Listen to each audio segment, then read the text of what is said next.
Welcome to a special episode of the ToddCast. Why am I calling it a special episode? Is it a very special episode of Blossom? No, I kid.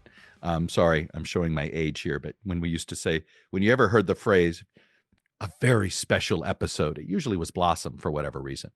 But this one's a special episode. We're going a little bit long and a little bit less on the news, although it is something that's been in the news over the last couple of weeks, and that is the release of new files about the JFK assassination, more importantly, about what the government did or did not know about Lee Harvey Oswald before he ended up becoming the chief suspect and assassin of John F. Kennedy. On that front, my guest is Jeff Morley. He is the man behind JFK Facts. If you are familiar with his name, I'm guessing because you're already a subscriber to him on Substack. But he's been, he certainly has his own theory on the conspiracy. And the two of us disagree on where this is headed. But at the end of the day, he's focused on what he can prove, what the documents have said. And this man has been through these documents for decades. I'm not just talking a year or two. He isn't somebody that just started doing this when the internet was invented. He's been doing this story basically back since the early 90s. And he's probably as well known of an expert on all things the government has or may have on Oswald as anybody there is out there. So I think you will enjoy this. But I do want to leave you with this before I just let you dive in to this episode. When we think about the issue of trust and how much of it's been lost, I talk about government. There's distrust of government out there. It seems like it's and there's lots of reasons for it, right? The government didn't do, in many ways, weapons of mass destruction, right? That was a moment of government distrust, making people question whether they can believe their leaders. You had, frankly, the fact that government didn't send anybody to jail after the Great Recession, right? Here was this massive, essentially, destruction of the American economy, all to make extra money on bad mortgages, and no one went to jail for this. I think that has added to this distrust that people have out there of government. With the press, I think that we've had a few of these moments. I think the fact that the major media seem to go along with the Iraq War and the weapons of mass destruction narrative, I think really did hurt the image of the accountability press corps, if you will, for a lot of folks. I know some people will bring up the current, how Biden was covered or how Trump was covered, but I think in many ways, the reason it is easy to beat up the press corps on this stuff really does go back to at least in this century, to the Iraq War. But when it comes to government distrust and this ability to sell a conspiracy theory, whether it's Russia, and when I say the conspiracy theory on Russia, I mean whether you're on the left side of the aisle or the right side of the aisle, right? Each believes in their own version of a conspiracy that has to do with Russia, Putin, and Trump. But the fact that there are so many willing subscribers to these theories, again, whether you believe he is a part of this or whether you believe it was manufactured in order to frame Trump, it is easy for many people to believe that there is some deep state out there. And why is that? Well, I think it goes all the way back to the core sort of moment where the public realized the government didn't tell them everything that they know, and that is on JFK and what happened to JFK and everything. The fact is, I certainly am somebody that believes Oswald did it. The question is, what did the CIA know about Oswald? And how did this guy go back and forth to the Soviet Union so easily? It's always been, for me, the core of the American government just really let that happen willy-nilly.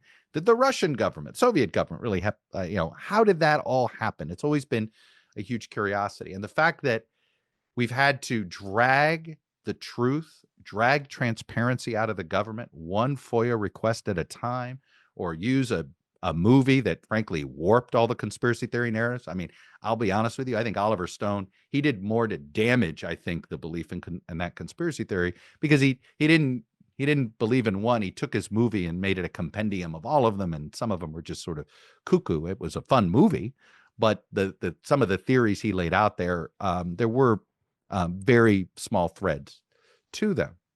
But the movie did at least get Congress to act to come up with a law that demanded even more release of records. And the fact of the matter is, the CIA's behavior in the 50s and 60s around the globe is not something America likes to brag about. And I've always had a theory that the reason why there's been such hesitance with both President Trump and President Biden, who both got talked out of releasing everything, even though the law stated that they had to. Why did they get talked out of it? My thesis has always been that if you pull the thread on what the CIA knew about Oswald pre-assassination, that it unravels all sorts of things in Latin America, and that really Oswald was somebody that they were likely using as an asset to monitor things. They had perhaps, these guys had no idea this guy was capable of doing what he did. And my thesis has always been the cover-up had to do with, oh my God, they're going to think the CIA was involved with this. But whatever is the reason, here's what is true.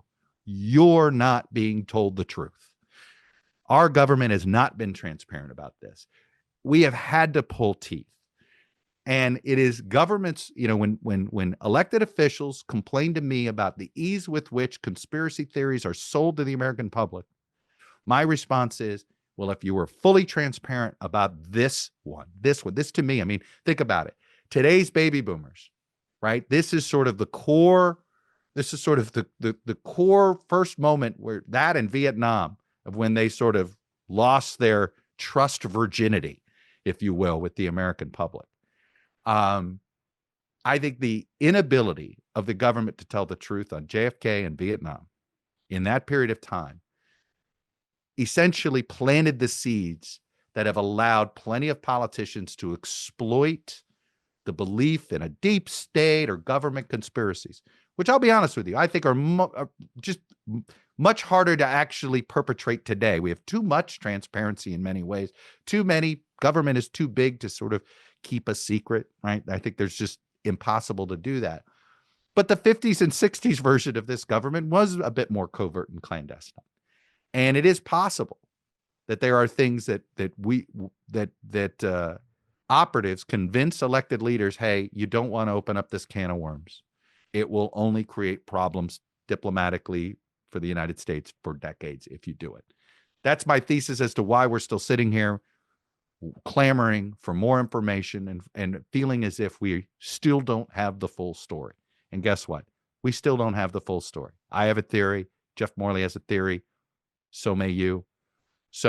But ultimately, when you think about the ease with which politicians can exploit government distrust to make you believe the government might be behind something, it's government's fault themselves for why it's so easy to do this, because they haven't been, and this is Democrats and Republicans, they haven't been forthcoming and transparent on one story that everybody in America knows a little something about. So with that, I'll sneak in a break, join my conversation with Jeff Morley on what we learned from the new files just released by the Trump administration.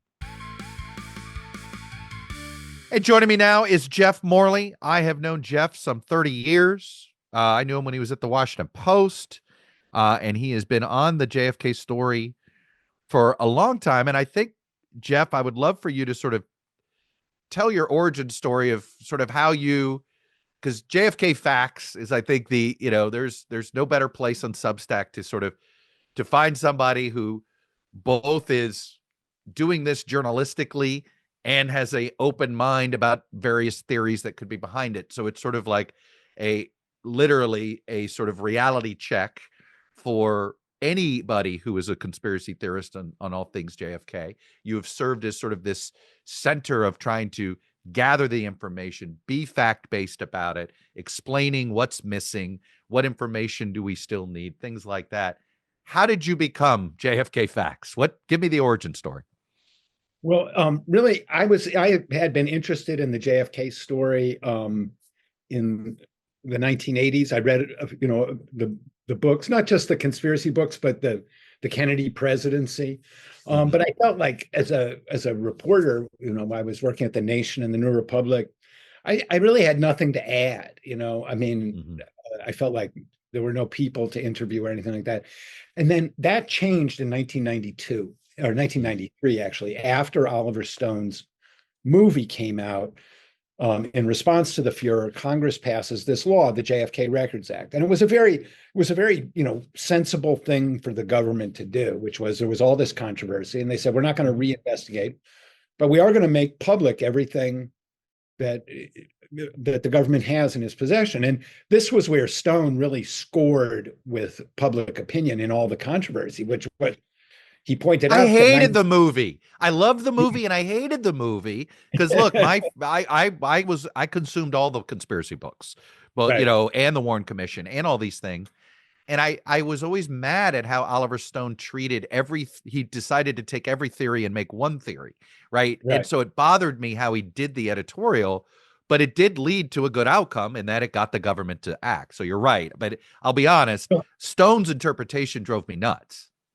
Yeah, well, so that's why the law was a good response, which is make of it what you will. We're not going to, and so that's when I got involved, because the law mandated that all government records related to the assassination be made public, and most of them were not made public. And so when I realized what that law meant, and we began talking about the agencies in response to the law was passed in October of 92.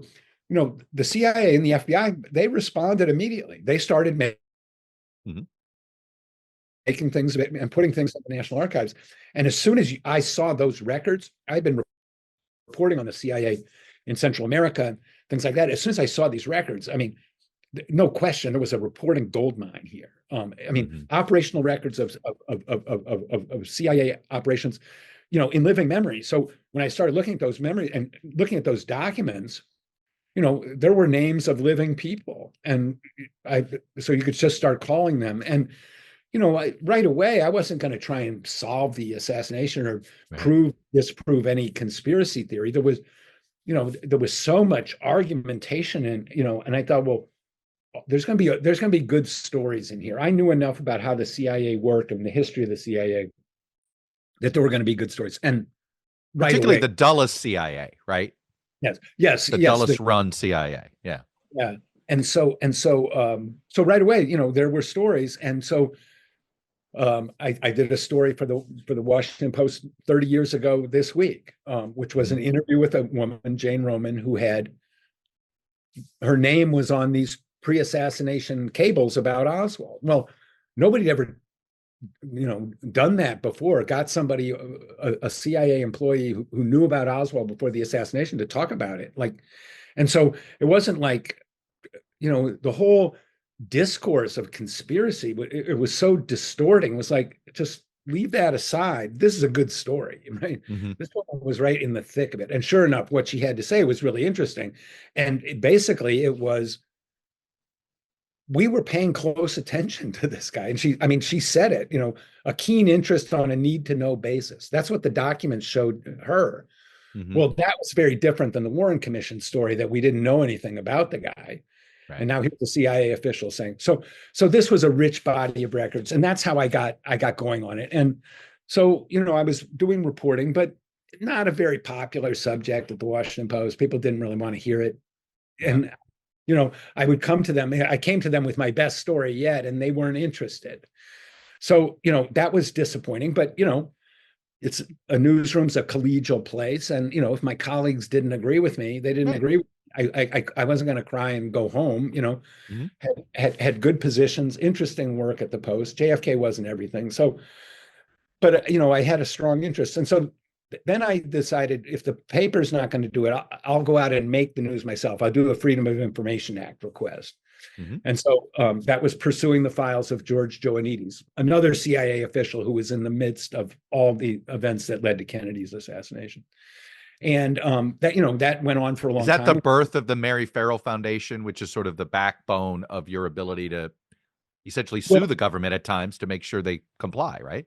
Well, I was on the same trajectory as the Mary Farrell Foundation. Rex Bradford was a computing genius who put together this website, and he realized early on in the late 90s, when the internet is just beginning to reshape everything, let's put all the JFK records online. Let's make them accessible to everybody. We've had this gatekeeper problem. For 30 years, the government had a closed fist about these JFK records. Nobody outside the government could see them. Maybe if you were lucky, you could get into the National Archives. Then things start to open up. Things start to be deposited in the National Archives, hundreds, thousands, even 1 million pages of records. Rex starts scanning and organizing those and putting them online. And so when I met him, I was like, this is the coolest thing since sliced bread. We got to do more of this. And so I became like the vice president. And here's where the JFK Facts comes from. It was in 2012. I've been, suing the CIA for years. We were getting nowhere in public opinion. And I was like, Rex, next year is 2013. It's going to be the 50th anniversary. There's going to be so much bad journalism about JFK. Like, just, people don't know the fact. Sure. Right. That Oswald actually denied killing the president. Like, that simple fact is, routinely admitted. In any criminal case, that hasn't been adjudicated, you always say, the alleged killer, right? Right. Even if it's totally obvious that they're, well, Oswald, O.J. Simpson is still an alleged killer. Yeah. Right. And Oswald was never adjudicated. There was no legal finding against him. So Rex and I were talking about that, and we said, well, we've got this. By then, Mary Farrell had been up for 10 years, and it was like this incredible resource. You could go and search 1 million pages of JFK records, and there was no intervening authority saying you can't look at that, or Right. People really began to learn what was the story with Kennedy's assassination. So we had this archive, but I said, we need like a news front. We need to be in the conversation. And so, this was 2013. The blogosphere was starting to grow. Twitter was starting to grow. We just wanted to be out there to counter both the bad journalism and the stupid theories, of which there were tons of both. And so we thought this was a good opportunity. So I created the JFK Facts blog and ran that. And then when Substack came along, I got turned on to Substack in 2021 and migrated it to there. And it's a really great platform. They really, especially for an independent journalist like yourself, it's a way to finance your journalism, Yeah, no, and so basically, I have this beat, the JFK beat, a narrow beat to be sure, but very deep, right? Because of a lot of interest, and so the Substack caught on, and now I have a secure, living, and Substack. I mean, they only take 11%. Like if you publish on Kindle, right? Jeff Bezos takes 30%, and if you do your app on Apple. Tim Cook takes 30%. Okay. These guys take 11%. I mean, if they were taking 30%, I'd be borderline. So it's a really good platform. And, now it's really reaching people. And if people want to know more about what I do, JFKfacts on .substack.com is the place to go. It's a worthy sub. And before we get into some details, let's say, because I had a really fascinating moment with my son. He's going to go to college in Dallas. He's going to SMU. And when we were looking at the school, I realized I had never gone to the Texas School Book Depository. I'd never gone to the Grassy Knoll. Right. And if you haven't, it's unbelievable. I will be honest with you. It made certain things in my mind clearer. But what was really interesting, Jeff, was my son's reaction to just simply the reenactments, right? When you go into that Texas School Book Depository, it's all about the reenactment. And they just are constantly, you can't go anywhere without them showing you the motorcade. And his first question, what do you think it is? When he watches the reenactment, he goes, why didn't he shoot him there?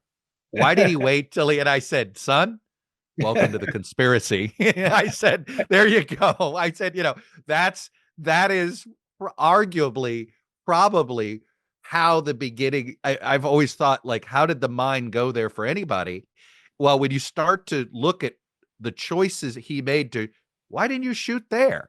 Why did you wait here? Now, look, there's a plausible explanation. Maybe he couldn't look JFK in the eye, right? In his scope. It's very that's a possibility, right? Maybe he could, but it was really just to see it in the eyes of a sort of newly forming adult as they're processing information about Yeah, history. no, and it's a great natural question. And Right. one of when you go back and look at the at the event itself, Hmm. those natural questions were suppressed. Okay. So Yeah. sometimes they were suppressed by coercion. Sometimes they were suppressed by shock and grief, and Well, manipulation. there was a necessity at the time to wrap it up, right? Yes. I watched this movie recently because I had never seen it before. It's government propaganda movie to the world. What is it? The drums. You may know what I'm referring to. That essentially tries to explain to the world what happened to JFK. Right. Right. That no, we didn't. It wasn't domestic politics that killed him. But it was just sort of, and they paper over everything and they just sort of sell it. I think it's called banging the drum or the drums of, I can't remember the title, and my Yeah, apologies for that. yeah, I know the one. Yeah, I mean, there's a very We were in reassuring. a hurry. We were in a Yeah, hurry to explain. Yeah. yeah. And I have a friend who was a new frontiersman. Hmm. He was involved in the war on poverty, and one of those people who came with Kennedy and such a bright Hmm. prompt. And he said, we just had to get over it. We Hmm. had to put it behind us. There was nothing else to be done. And so the idea of thinking about what had actually happened to the president, my friend, he couldn't come back to it until 30, 40 years later, Hmm. because of that impulse that we just have to put it behind us. So, you know, then you go into this thing, a very complicated story, and there's sort of two poles that I tried to navigate. I mean, one, and when I went in, when I started, I didn't find the official theory convincing. Like, Hmm. but I didn't What have is an your scholarship? What books were the best informer in your head? You've read a lot of them, but in time, if you were to tell my son who's 18 and you want to know more, where would you tell him to begin? What books would you tell him to read? well, I tell you, there were two books that were especially influential to me. They're old now, Hmm. and we've learned a lot since then. But there's models of how to attack the subject. The first one was called Accessories After the Fact, Hmm. and it was written by a woman named Sylvia Marr. She worked at the UN Hmm. in New York, and she was one of the early skeptics. And she was the one who indexed the 26 volumes of evidence that the Warren Commission released with its report. Hmm. And so that index really made the Warren Commission body of evidence accessible to researchers. The Hmm. government itself did not do that because they really didn't want people looking too closely at it. And so Sylvia Marr's book, Accessories After the Fact, is basically saying the facts that were adduced by the Warren Commission do not support the conclusion that they reached. Hmm. And it's pretty obvious that that's true. And she does it in micro detail. That's where that book I began to get a sense of those forces that were impinging on the story. And so you see how FBI designed to get the verdict that they wanted when the witnesses actually said something very different. So that book, Accessories After the Fact, was very good, a model of kind of how to take it across. It's Yeah. not a conspiracy book. It doesn't have a theory in it. Right. And the second book it was originally called Conspiracy, by Anthony Summers. And then he did another edition of it with more reporting called Not in Your Lifetime. Hmm. And this book is impressive because Tony went in the 70s. He was a BBC reporter. He went to New Orleans and interviewed, I mean, dozens of people who, should have been interviewed by any serious investigation, Hmm. and uncovered this whole business of Oswald in New Orleans associating with these anti-Castro people, making the story of a lone gunman just, why is this leftist spending all this time with right-wing people? Why Hmm. there's CIA people shadowing him everywhere? Right. And Tony's book was published the new edition was published in 93. Hmm. And it was very it showed that the official story was so simplistic. So those were two books that were very influential to me. There's a couple more that I recommend to people now. A book called Brothers by Hmm. David Talbot, which is a really good book about what Bobby Kennedy thought about his brother's death. Mm-hmm.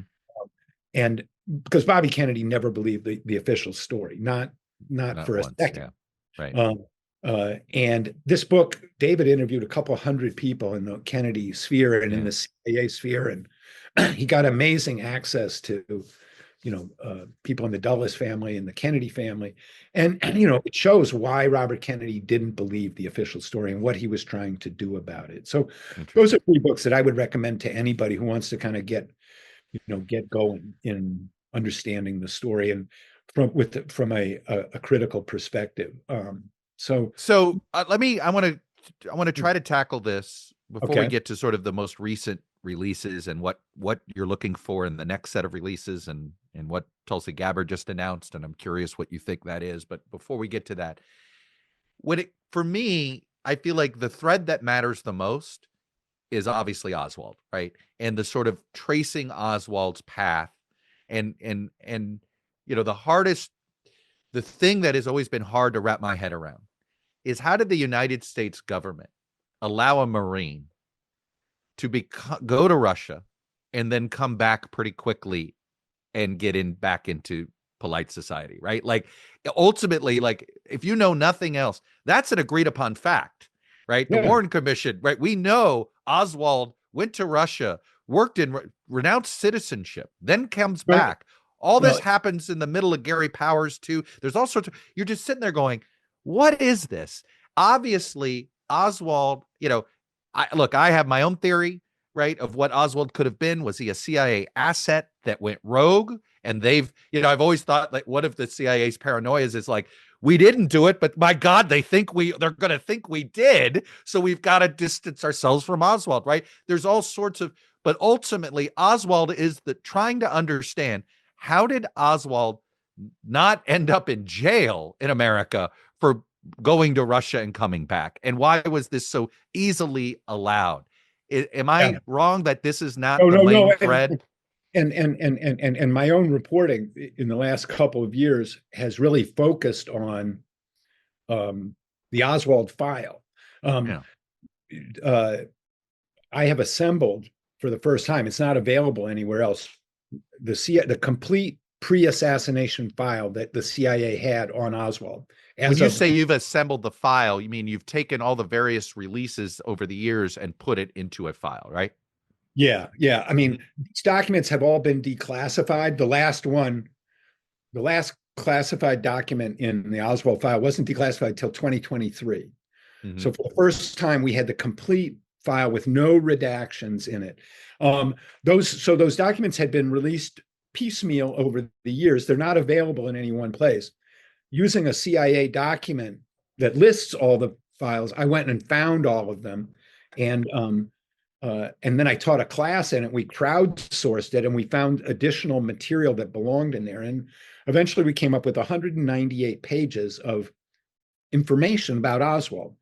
12 State Department reports, 12 FBI reports, 11 CIA memos, 4 newspaper clippings, 2 cables from ONI, and 1 from Immigration and Naturalization. All of this was sitting in one place in the CIA when President Kennedy left for Dallas. So, the first thing is, the idea that Oswald was a lone nut. I mean, no, he was a known quantity to top CIA officials right before the assassination. Yeah. Okay, that's a new fact. And now defenders of the official theory have sort of retreated and say, yeah, that's true, but it's irrelevant. They were gathering information, but they just missed it. They were just incompetent. I wrote a book about Dick Helms, and I wrote a book about Jim Angleton, and, you can say whatever you want about them. Nobody ever said those guys were incompetent. Yeah. They didn't lack the necessary skills. They might have been criminal. They might have been stupid. They might have been foolish, obtuse. Incompetent, never. And so I don't think that incompetence argument, holds water. And in larger perspective, something that we've learned, and also something I really came to appreciate, the people around Kennedy, they didn't believe the official story. Robert Kennedy didn't believe it. The day of the assassination, Robert Kennedy called John McCone, who was the director of the CIA, not a CIA man. Kennedy had brought him in from the outside, but he was a friend of, and Robert Kennedy takes him out, and they walk on the lawn at Hickory Hill, his estate there near CIA headquarters. Yeah. And he said, did your people do this? And Robert Kennedy later told the story, and he said McCone had assured him in a way that convinced him that that the CIA wasn't involved. That was at 2:00 in the afternoon. By 5:00 that afternoon, RFK called his friend Harry Williams, a leader in the Cuban opposition to Castro, who he knew very well. And by 5:00, he wasn't asking the question anymore. He said to Harry Williams, "Your guys did it." And so Robert Kennedy's, realization that his brother had been ambushed, that crystallized very quickly. And he wasn't alone. Jackie thought that. Jackie Kennedy thought that. All right, let me introduce, though, a counter narrative here. Just simply, nobody wants to believe a lone nut does something like this, right? How do you account for that in your own research? You know what I mean? Like you constantly, because you're pretty good about this, but you're constantly, you gotta, well, we what if everybody wants to believe it because they don't want to believe the alternative? Well, I mean, the notion, look, history is tragic, happened for no reason. We can't impute reason where there is no reason. Right. And the desire to create a narrative about Kennedy's assassination, I mean, that's a human tendency. Right. But I would say, I don't think Robert Kennedy was politically deluded. I mean, did he have a desire to explain his brother's death, that, a conspiracy would have fulfill some emotion that, I think, Charles de Gaulle didn't believe the story. Fidel Castro didn't believe the story. These were not politically deluded people, right? These are some of the best, most savvy, effective political actors on the world stage at that time. Well, and let's also take people back. I mean, I think sometimes what makes people skeptical that there's a conspiracy is, well, the United States doesn't behave that way now. Well, that's true. But the CIA of the 50s, one of my theories as to why the CIA constantly convinces presidents not to follow the law. Okay. Like whatever happens in that room, the CIA's history in the 1950s, particularly in Latin America, is atrocious. It's embarrassing. It's awful. It's so many things. And that if you unravel it, it could actually, my guess is that these CIA directors go to these presidents and say, you don't understand. If we go down this road, all of a sudden, we're going to find out every coup we were involved with, every, assassination we were actually, that there's this fear of not Oswald and anything with Kennedy related, a fear that it exposes all the bad operations of the 50s of the CIA. Yeah, no, and that was LBJ's reaction after reading the 1967 Inspector General's report, which was the CIA's first response to reports that they were involved in assassinations. And Johnson came away and he said, we were running a goddamn Murder Inc. in the Caribbean. It was like even Johnson, sounded surprised. A man with a lot of capacity for misdeeds, even he was shocked at what happened. And Johnson appointed the Warren Commission, but Johnson didn't believe its conclusions, and he said so repeatedly. He was talking to CBS News when they did a piece on him in retirement, and he wouldn't let them use it on camera. But he said he didn't believe that Oswald had acted alone. So if Lyndon Johnson didn't believe the Warren Commission, why should I? No, there's no doubt that there's been an effort by the CIA to cover up its relationship with Oswald, right? And the question is why? Yeah. So that's really to get around to what I'm looking at now and what we're learning from the new releases, which I think is a lot. It goes to that question, the pre-assassination knowledge of Oswald. And, we did learn some significant things on March 18th when those, these long suppressed documents had begun to appear. So there's both a macro thing, shedding light on the political situation that Kennedy was in. Right. And Arthur Schlesinger's memo about reorganizing the CIA was one of the things that came out. And, we understand why Kennedy mistrusted the CIA and why he wanted, or at least contemplated, really reorganizing them in a very fundamental way.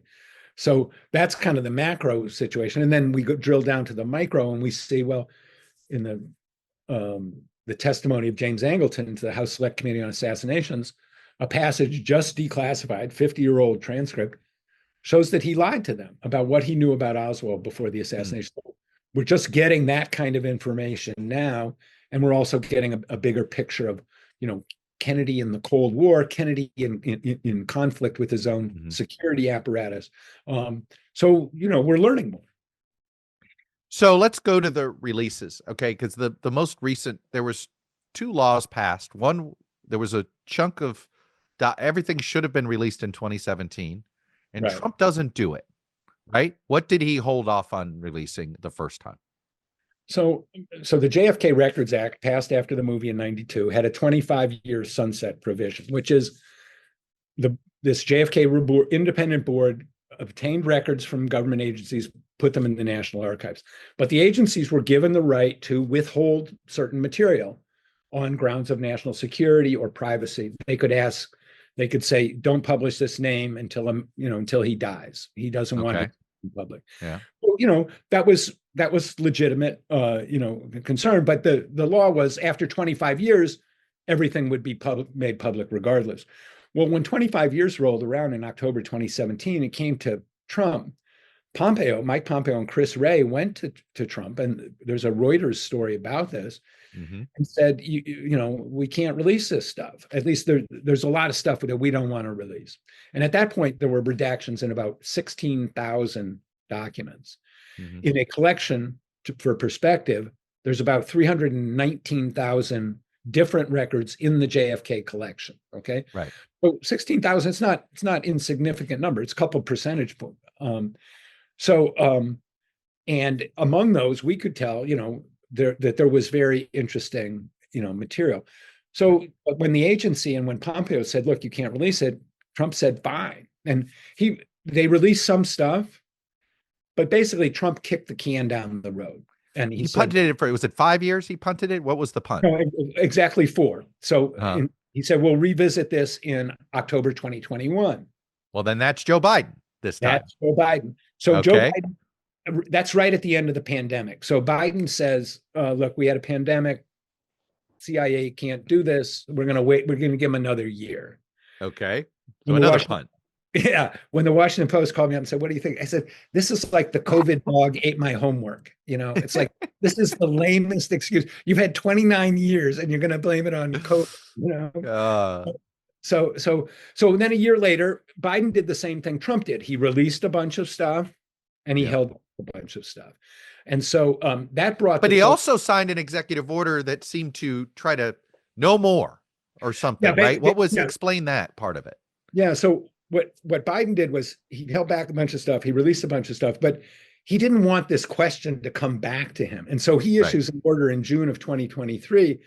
And he says, look, from now on, the release of this material is up to the NSA, the CIA, or DOD, whatever agency holds that. And they have this plan for release. And they were called, in typically deceptive way, transparency plans. And the transparency plans were designed to make sure that there was no transparency. And so those went into effect. And so that was actually sort of a step back, because it sort of eviscerated the JFK Records Act by putting the control of the disposition of the documents back in the hands of the agency. The whole reason that the law worked and was very effective was the final decision about a CIA document was not made by a CIA official. It was made by an outside person who could balance national security and public interest. It's a board, right? It's a board that oversees this. Who is it? Yeah, What's so that board? It was the Assassination Records Review Board. There's no structure now. So that was the step backwards. And Biden's order was he basically gave control of the last of the documents back to the agencies. Right. Well, so along comes Trump. Okay. Now Trump had caved the first time. Right. He took a lot of grief from his friends, and Tucker Carlson and Andrew Napolitano in particular. Right. Yeah. really chastised him. And when you listen to the interviews, Trump's very uncomfortable. He's Oh yeah. not his usual blustering self. He's like, Nope. he doesn't want to talk about it. He's embarrassed. But they showed him something. There's no doubt in my mind. You Yeah, with but Trump, you've got to to make him change his mind. You've got to show him a fear of something. So that's what, like, yeah. what is it that Pompeo showed him? But anyway, go Well, ahead. but Trump said at one point, if you'd seen what I'd seen, you wouldn't have. Yeah, yeah. I think that's just so much blarney. Like there's no reason. I mean, if he knew something substantive, why wouldn't he say it? I don't believe that he knows anything substantive, and I Well, don't he really. usually blurts it out anyway, right? Like, the Yeah, guy's a right. terrible. You never tell Trump a secret. He'll eventually tell everybody. Yeah. So anyway, Trump's embarrassed, and then RFK is running. RFK made this an issue when he was running as a Right. Democrat and an independent. He had a petition to open up all the JFK records, and when RFK came on board with Trump at that rally last August, and that's when Trump got back on the JFK bandwagon. He said, "No, we're going to release all the JFK files." And there's this roar of the crowd. I mean, Right.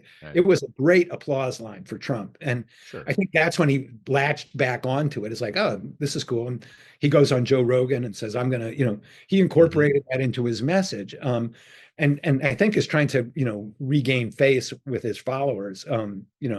So he comes to office and he writes this very expansive, welcome executive order 14176, calling for a plan to release the JFK, RFK, and MLK plan. So we saw yesterday Tulsi Gabbard is acting on the RFK and MLK. We're taping, just to timestamp this. You said, yeah, Okay. and I'm fine. We're taping on Friday, April 11th. So in this case, on April 10th. Anyway, go ahead. Yeah. And so that's the RFK and MLK part, which is now seems to be moving for the first time. We haven't heard much about that since Trump's order. We've heard a lot more about JFK because the order, the National Archives released a lot of stuff on March 18th, a little too By the way, hasty. some of this is the same memo, same documents, just with less blacked out stuff, right?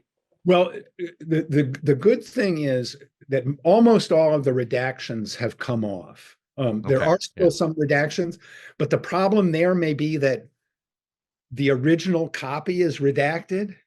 I mean, it's like the original copy in the government You file. could not, they don't know how to unredact it, is what you're Yeah, saying. it's marked out with black magic mark. I mean, maybe you could do some chemical analysis, Yeah. but the more recent redactions are done with, basically with white tape. And so it's easy. You just take the tape off and so some documents can't be redacted, but most of them have. And so we see these documents in their entirety for the full first time.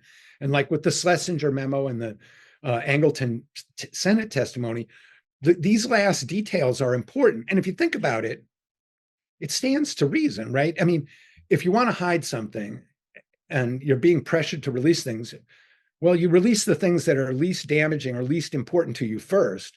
And the things you release last are the things that are most important to you. So what we're seeing now is what these agencies thought was the very most important thing. Now, sometimes it's ridiculously trivial, like the CIA had a station in Morocco, and like they'll black that out, even though everybody they never wanted to admit they had one. Is that right for whatever and reason? their argument is, well, somebody else said it, but we've never acknowledged it. Right. So that's the game they play. So this body of records is, it's big, about 77,000 pages. So those several thousand documents that still had redactions, that they composed a body of records running to close to 80,000 pages.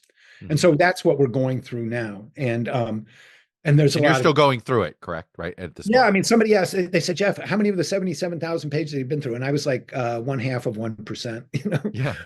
I mean, I don't go through and read everything, each document individually. I do targeted searches for documents, and try and focus my searching that way. But there's a lot of work to be done. But there are cool stories. I'm going to have a story soon about a story that comes from those.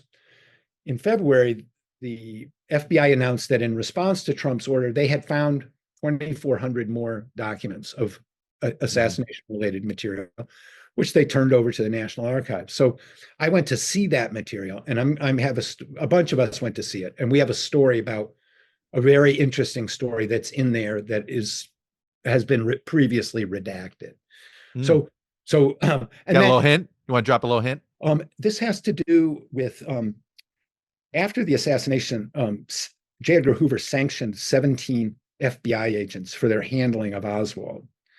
And the thing that he was most worried about was this very anomalous fact that 6 weeks before the assassination, senior FBI agents took Oswald's name off of basically a watch list. It's called the Security Index. And what it is it's a notice to all FBI offices everywhere.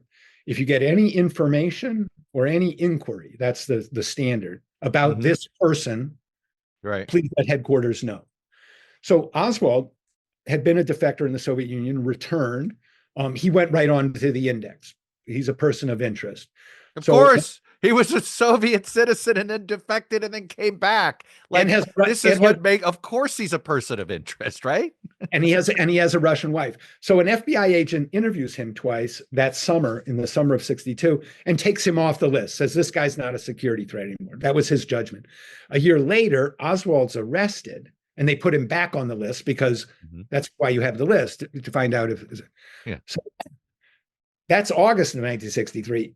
In October of 1963, these same senior FBI agents take him off the list. And they say, we're not going to pay close attention to this guy. If he gets arrested, we don't care. How did that happen? Because, I mean, if Oswald killed the president, which I tend to doubt, that right there is negligence. And in the memos that we found, the FBI, Arthur DeLoach, one of the top guys at the FBI, says, if we put this out to the Warren Commission, it will be taken as an admission of negligence. So to me, this is evidence of negligence. A CYA. This was a YA moment for the FBI, to use some jargon, right? Right. The thing that is, when you take the redactions off, what you see, the FBI only made that decision after consulting with the CIA. So it was a joint decision. It wasn't just an FBI. And let's go back again. I want to go back into time because people need to understand this. The CIA and the FBI weren't exactly pals. There's a bit of there's distrust between those two agencies, correct? Yeah. And that could be a factor in all of this. Like the CIA goes, we don't want you sniffing around our guy. Because whatever Oswald is, it's pretty clear to me he's a CIA asset. The question is he a rogue CIA asset or not? So the question, if you told me the CIA didn't want the FBI sniffing around their guy, that makes sense, right? Yeah, and so he's acting in a way that is fits the definition of a security threat, where you would do something, right? You would go talk to him. He talks to a Russian, why are you down there in Mexico City talking to a Russian? Like that kind of activity, So Oswald he's a defector with a Russian wife. He tries to infiltrate a CIA-funded group in New Orleans. He's arrested doing that. He's an advocate for the Fair Play for Cuba Committee, a leftist group that has been officially deemed subversive by the U.S. government. He goes to Mexico. He's trying to travel to Cuba. That's a violation of the law. And then he meets with goes to the Soviet embassy, and he's in contact with a suspected, if not certain, KGB agent. So any one of those five things could get an American into deep, deep trouble in 1963. And he did 5 in 60 days.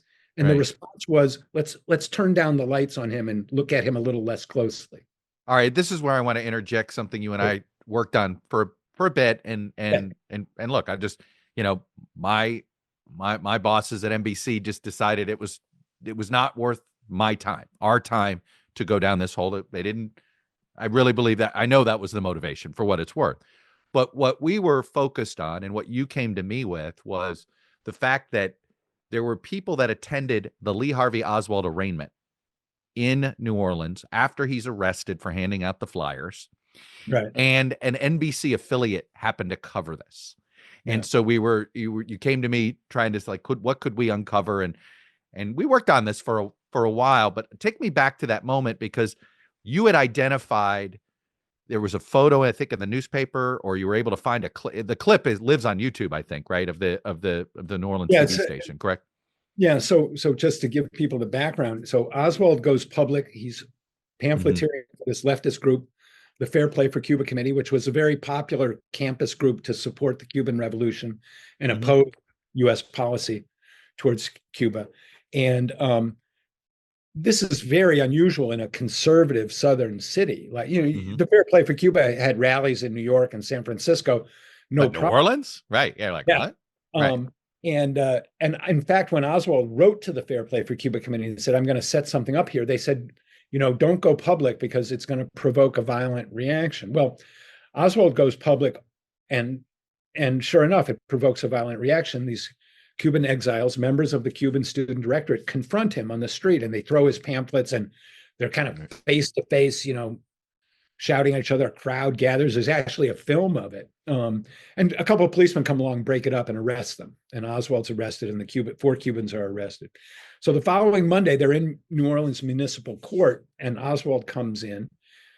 This is an interesting detail.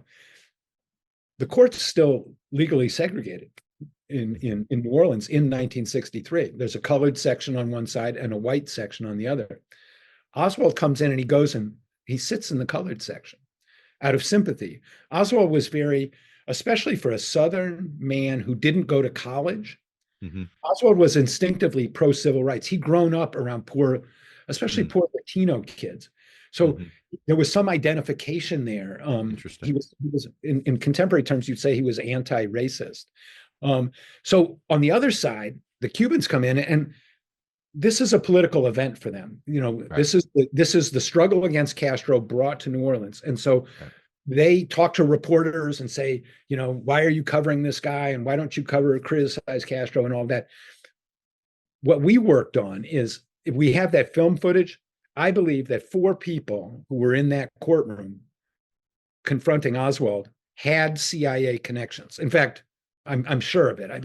You identified three of the four, correct? Yeah, three of the four. And then the fourth one, I asked one of the leading facial recognition people, and we assembled a bunch of photographs. And the fourth one, who I was pretty sure about, he said there wasn't a great correlation. It might have been like 60% or something like that. Right. And so it's like, you probably. It was tough, right? Yeah, it wasn't confirmation. And so I kind of had to take that guy off the table. It feels to me like it's him, but you have to have a methodology, and that's what it showed. But here, Chuck, it's interesting that you brought that up, because this is another story that I'm going to do. So that was like the CIA had a presence in New Orleans in the summer of '63, and somehow that was, Oswald was known to that presence. That's what that story showed. What we learned in the latest release was we got the fuller files of these two of the guys who were in the courtroom that day.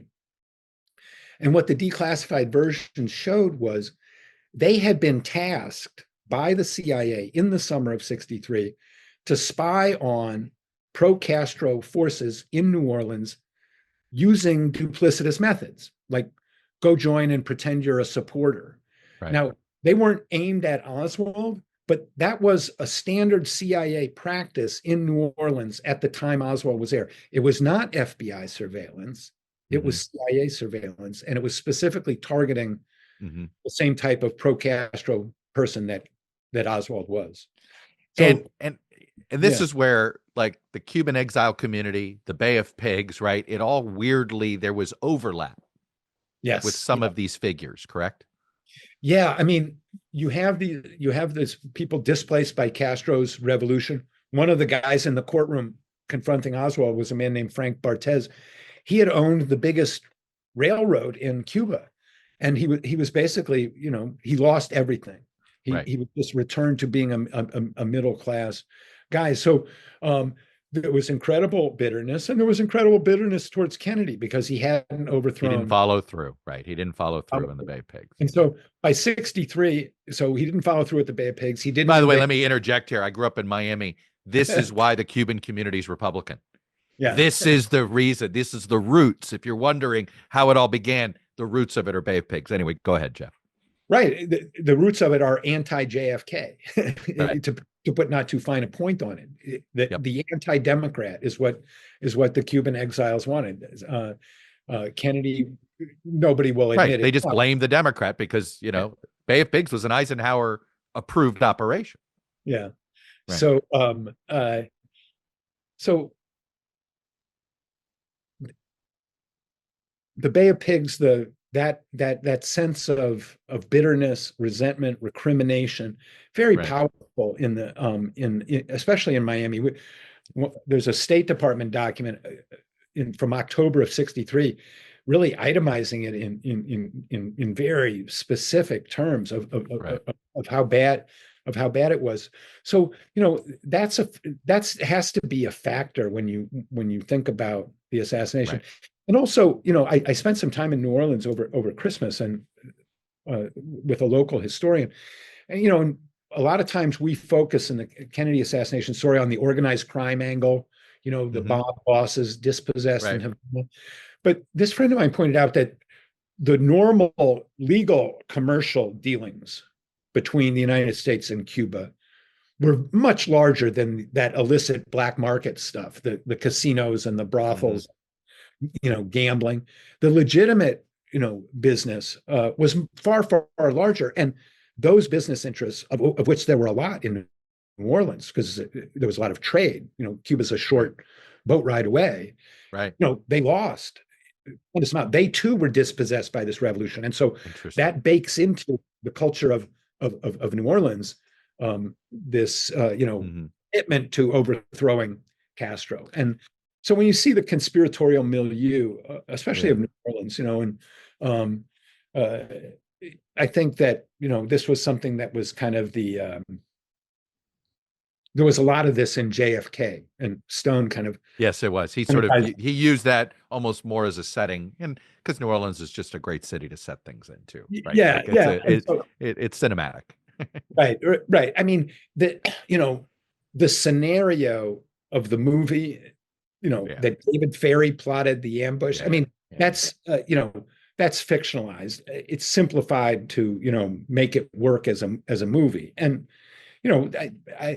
it's a movie. It's not a documentary. So that's where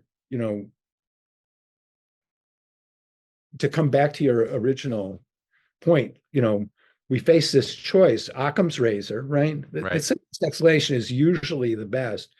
And then on the other side, when people say, well, Occam's razor, I say, well, there's this doctrine called covert action. Okay? What is covert action? One CIA guy, his name was John Whitten. He was the chief of the Mexico desk in 1963. And he said this in congressional testimony. They asked him, what is covert action? He said, important illegal manipulations of society done secretly. So people say, well, Jeff, the tragedy of history, you just have to accept a little man killed a big man. And I say, well, on the other side, there's people who believe in covert action. And, what you see as a tragedy, they might see as a cover story, because that's what they do. Important legal manipulations of society done secretly. Right. Let me ask you about another treasure trove of information that we, one of my favorite dramatized, to me, it's not quite a documentary. It's historical, I think dramatic history, I guess you'd call it, which is Chernobyl, right? Yeah. And Chernobyl was able to be done because there was a treasure trove of information finally released by the Ukrainian government, right? The democracy movement. And so there was a period of time, right, after the fall of the Soviet Union, where there was some information that was available. What did the Russians in that period of somewhat transparency in the basically from about 93 to 99, right, before Putin gets in, maybe a year or two after, before Putin truly clamped down. Was much ever released or gleaned from old Soviet files when it comes to sort of Oswald's presence in the Soviet Union? Yeah, so it came out a couple ways. One was Norman Mailer and Lawrence Schiller, his researcher, went over very quickly, and and they bought stuff from KGB Mm. people, and that became the basis of Mailer's book, Oswald's Tale. Hmm. Um, and then the JFK Review Board was going then, and one of the mandates of the JFK Records Act was that the Assassination Records Review Board, this independent civilian panel, Hmm. should not only seek records from the U.S. government, but should seek them from foreign Hmm. governments. So they reached out to Russia, and Judge John Tunheim was the chairman of the review board. He's from a federal judge in Minnesota, and he flew over. Yeltsin had given Clinton a bunch of papers, which were not particularly important, but as a follow-up, Tunheim went over there and reached an agreement, and he was shown a stack of files. He said it was 5 feet tall, of folders, and that was the surveillance of Oswald while he was in Minsk. And we have to assume a Marine decides to defect. I'm guessing the Russian intelligence agencies didn't trust that guy any more than our agencies would trust a Soviet defector who then comes back to the United States, right? I would assume he was on a higher level of surveillance than most defectors. And not in an open society, in a very tightly policed, police state is probably a little strong, but a very tightly controlled society. So yeah, he was definitely watched, but the deal fell through, and they never delivered. They never delivered the documents, and so we still think that they exist. Mm-hmm. But given the state of U.S.-Russia relations, Yeah. I will say one thing about that. There's a man named Ernst Titovitz who was a medical student in Minsk, and was interested in meeting Oswald because he wanted to practice his English. He was obsessed with learning languages, and so he became friends with Oswald. And Ernst has written a book, and when people talk about like a book to read about the Kennedy assassination, his book, Oswald Russian Episode, is really one of the most interesting because he was very good friends with Oswald. They talked politics, they argued, they flirted with girls, they had parties, they hung out at this girl's apartment, they were really in the same crowd of, 20, right. 21-year-olds. They're just like dudes hanging out, right? Like, exactly. A young guy's hanging out. Yeah. So Titovitz said, I could never talk about this as long as the Soviet Union existed. But when the Soviet Union fell apart, he immediately said, I'm going to tell the story of my friendship with Oswald. And so he wrote this book, Oswald Russian Episode, which you can get on Amazon, and I highly recommend it.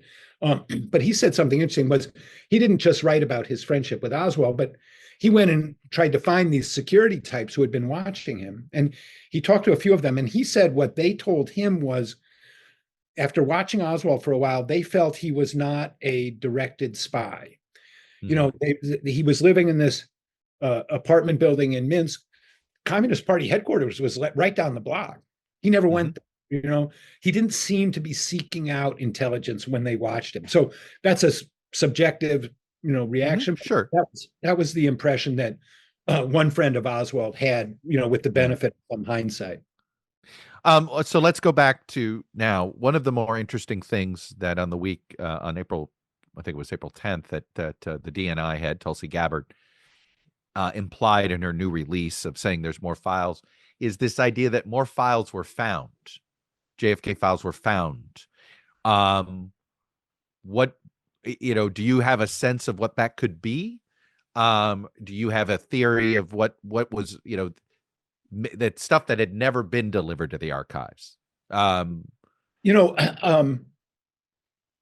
It's intriguing. I don't know the bodies of records in MLK and RFK the way I do JFK. So, well, she was implying on JFK files that there was more on that.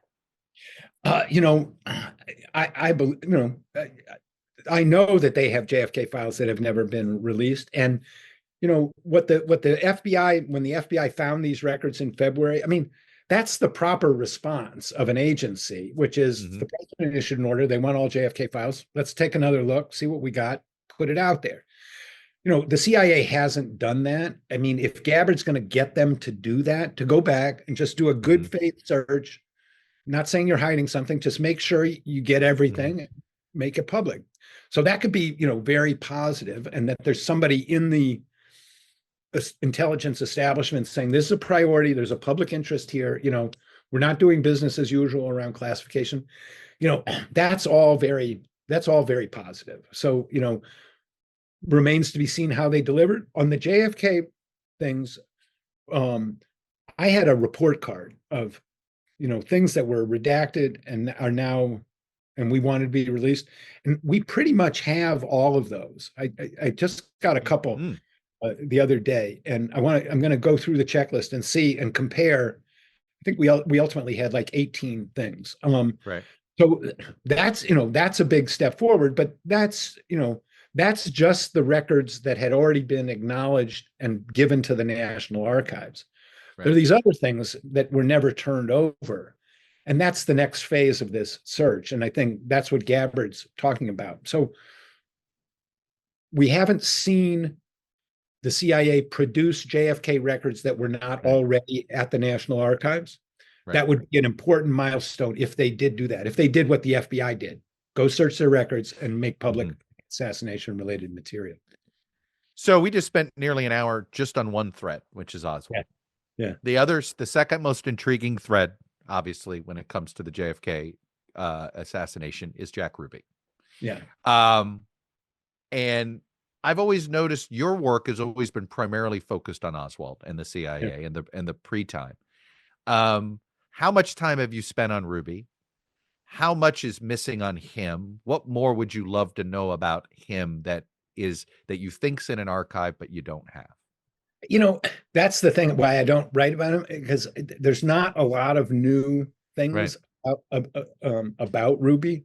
The most interesting thing that has emerged about Ruby in recent years, and it's hard to know what to make of it, but it does seem significant, is that one of the psychiatrists who visited him, one of the psychiatrists who said he was insane, and most of Ruby's psychiatrists said he was not insane. But Dr. Jolly West was one of the doctors who said he was. And what we have learned is that Jolly West was a contractor for the CIA and a participant in the MK Ultra mind control program. So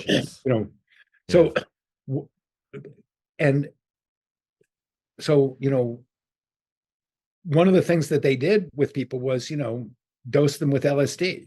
And that was one of the things Jolly West did in his mind control experiment. To Ruby, so, we think, or we don't know? Well, he said, Ruby showed all of these psychotic, symptoms, which other people did not observe. Yeah. And it just, it raised the possibility, like, why was he in there? And he was kind of a, people make a name for themselves as a spokesman, a lawyer for TV or a cop for TV. He was kind of a doctor for TV.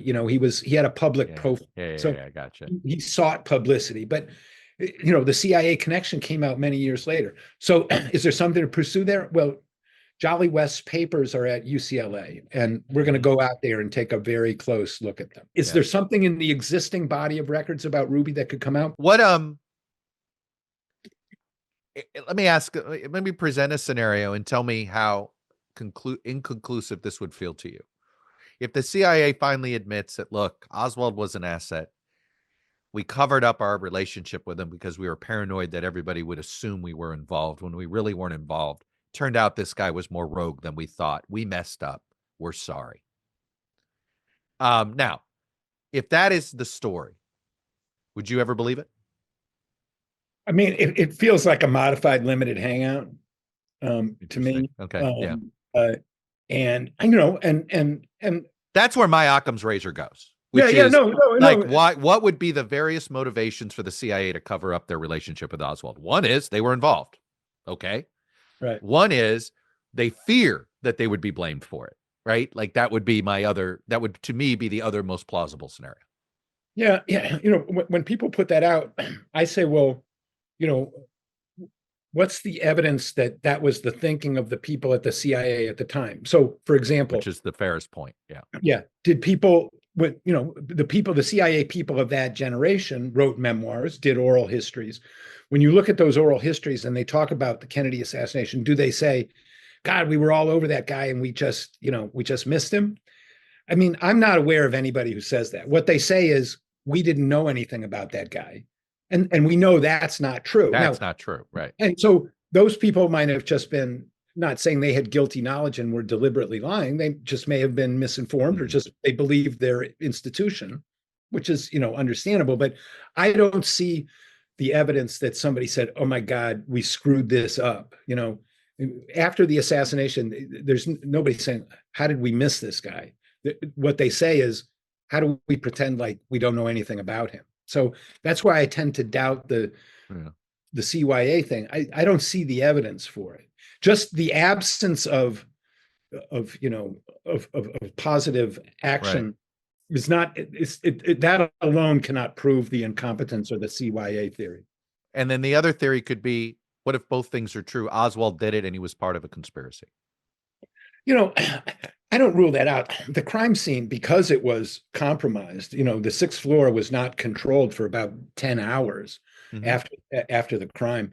The exact circumstances of the crime are difficult. Now, there's no smoking gun proof that Oswald did it. Nobody put him in the window with a gun. He was, he was down on the second floor very soon after the gunfire. So could Oswald have fired a gun? Yeah, I think so. But in fact, I would say, like, for purposes of argument, I'll say yes. Oswald was up there in the window firing the gun. All this other stuff is still true, and that, I think the evidence for that the president was hit by gunfire from two different directions. I think that evidence, both medically. All right, now I hear you there, but I'll tell you something that I found fascinating when I finally visited the grassy knoll myself, is that you do realize that there could be echoes.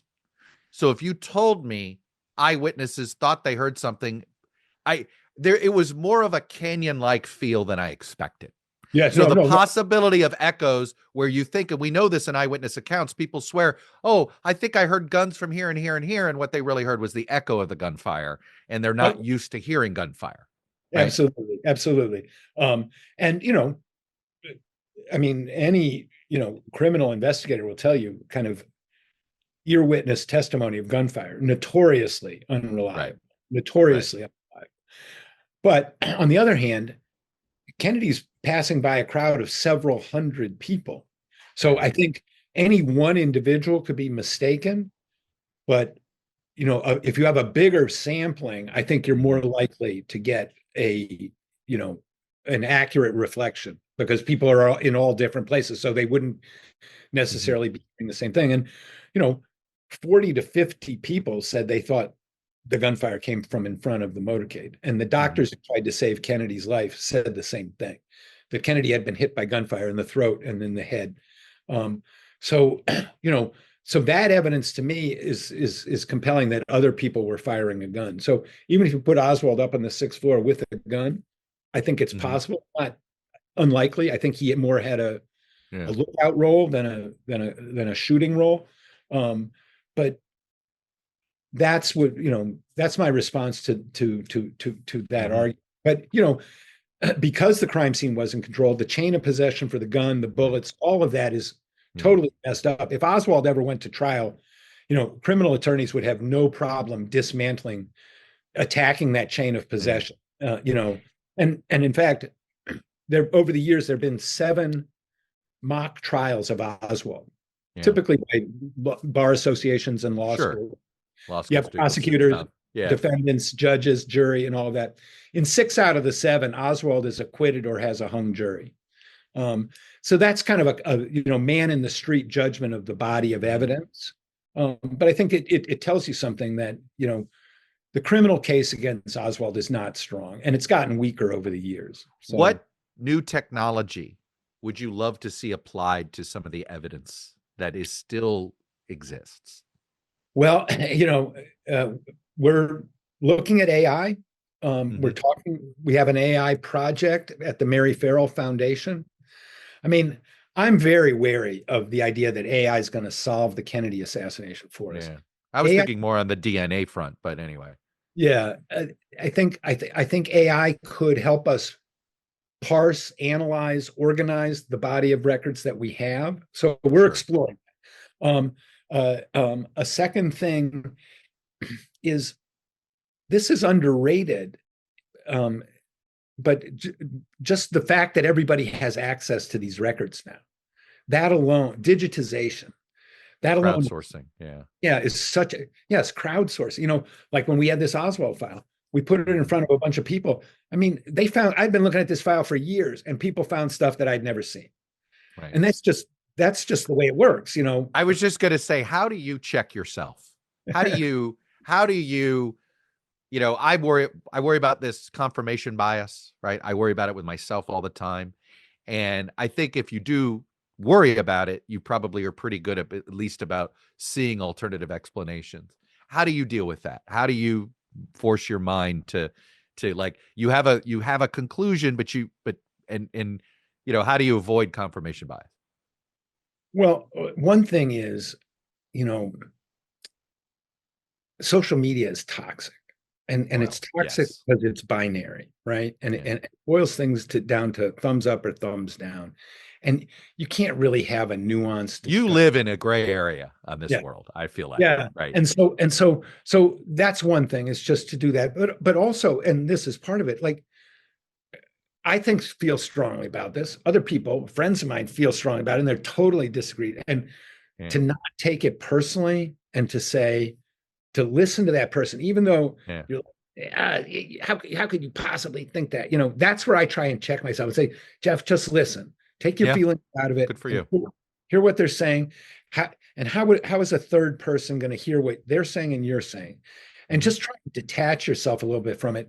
And so, social media does the opposite. It's like, it encourages you to get in the other guy's face, right? Because that's how you get followers, and people think that's cool, and you feel very justified because you've made a killer point. Well, every story is, are you on a side? Are you on the conspiracy side or the non-conspiracy side? And it's like, I live in both worlds on this issue, which is like, I do. Like, I'm sort of like, well, the CIA is not telling the truth. That I know. I don't know anything else yet. So I was having a talk with a friend of mine today who worked in national security for years, and he's very candid with me, and he said, Occam's razor, Jeff, and so, and he said, if you're gonna argue against that, then you need to encapsulate that argument into your argument, because that's going to be the strongest argument against you. So you need to acknowledge that, and say that you understand that, and you're not pushing it away automatically because in the end you don't agree with it. Right. That's the thing you gotta watch out for. When we had the hearing with Representative Luna, is that the first time you testified before Congress? Yes, it was. Boy, how was that, man? It must scare the crap out of you. Well, I was anxious. I was nervous. I went and took a long walk in the woods before that, and just to like calm down. And I had some good counselors who said, we know how you feel. So yeah, it's a high pressure moment. I was when they said you only have 5 minutes, I was like, 5 minutes. We're at an hour. Good luck. But then I thought, no, you know what? Like, say something that you feel good about in 5 minutes and leave it at that. You can't possibly do anything. Right. And so I felt, that I did that. And then, it was disappointing that, people tried to turn it into a partisan thing. Both Nancy Mace did it on the Republican side, and a couple of Democrats did it, which is, this JFK thing is fine, but what about Trump? And it's like, I know. That's the problem with the Trump era. Everything, when Trump does something, the thing is not everything Trump touches is wrong. Not everything Trump does, is maybe how he does it is wrong, but the result might be might be the correct answer. You just don't know. Just because Trump touches it doesn't make it toxic. Although for some people it does, Yeah, no. And look, I'm a liberal guy. I'm concerned about Trump's authoritarian moves. It's very disturbing. But I have to say, declassifying all the JFK records, that's not an authoritarian move. To me, that's an anti-authoritarian move. Now, we know why he's trying to exploit, right? Because if there's a conspiracy on Kennedy, then guess what? There's a conspiracy to get me, right? Yeah. Like, we know what conclusion he's trying to draw with his followers. And that's the thing. It's like, stop trying to glom onto that, buddy. But that doesn't mean the release isn't useful for historical and so, researchers. He has this political agenda. He wants a stick to beat up the deep state and his critics. Um, but releasing all of these records, that's a good thing. And to Yep. me, that's if we're worried about authoritarianism, something like this, strong open government laws, Yep. that's the answer. And so, I wonder, and people say, well, are you just signing on to a Trump, agenda and things? Yeah. Am I legitimizing what he's doing? Mhm. I don't think so. I mean, but that's the world we live in. So I think about that. Unfortunately. Too, Yeah. I think about But you that. can't let that get in the way of the work, and I Yeah, look, yeah, I get, I mean, and are you concerned that you're being manipulated by the government with the release? Are we I get concerned about Tulsi. I don't, she's, she hasn't proved to me that she's an open, honest broker. well, So I'll that tell is you. a concern. Yeah, but I'll tell you, when I had never heard of Anna Paulina Luna until she started saying on Twitter, we're going to have a hearing in Dallas. And I saw she just got slaughtered. There Yeah. were 10,000 comments, literally 9,500 of them were negative. And they said, don't have a hearing, release all the documents. And so I reached out to her and said, like, what are you doing? And she's a MAGA Republican from a young woman. Right. From Tampa or the Central From, Florida. yeah, Yeah. from St. Pete. Mm-hmm. And I got to tell you, Chuck, I'm totally impressed. Action oriented, down to earth, not cowed by the CIA. Hey, she took on her own party over maternity leave. I mean, like Yeah, no, no, no, she's got a spine. Yeah. yeah, and when she did that, I was like, she's standing up to the CIA. She's standing up to her own leadership because of things Mm-hmm. she believes in. Now, I read her social media feed. She says some things that, oh, man, I totally disagree with. But you know what? We work well together. And if we want to have a discussion down the road about those things, she'll know better where I'm coming from if we have Right. a relationship of trust. And we do. When we make suggestions to her, she Yeah. responds instantly. So I'm impressed with her leadership, and she's doing this the right way. Jeff, you do a podcast. Where can people find it? On JFKfacts.substack.com. We meet every Thursday night at 8 p.m. JFK Live. Typically, I'll have a guest, or we'll have a guest who will talk, and then we open the floor up for questions to the guest or just to anybody. But we really focus on, what's the latest news in the JFK story? What does it mean? Where's it going? And if you want to find out more about, where we're coming from, that's a great place to start. Well, obviously, I know you, I trust you. The one thing you are is you obsess on finding data to back up conclusions. Yeah. And people may disagree with where you're headed, but you're always looking for facts first. And I think that's important. There's not a lot of the conspiracy theory authors do that. Yeah, and if that's what you want, tell me some new facts about the JFK story. Keep the theories off to the side. Yep. We are mining these new releases for new stories related to the assassination. Are we solving the assassination?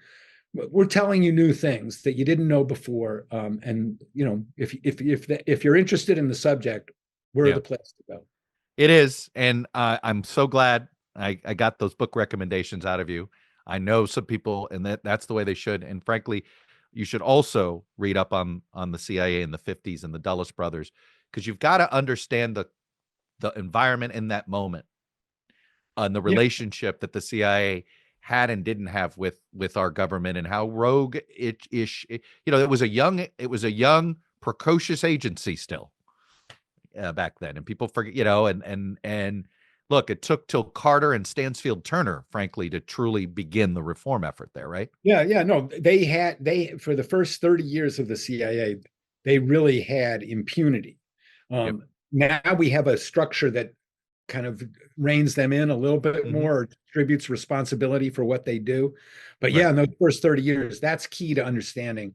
And that's what we're getting from these new files is the true details of what that was like when the CIA was ascended. No, I have a feeling that it's really going to fill in the blanks about the CIA in the 50s, which is something that I think, look, it's an ugly stain on America.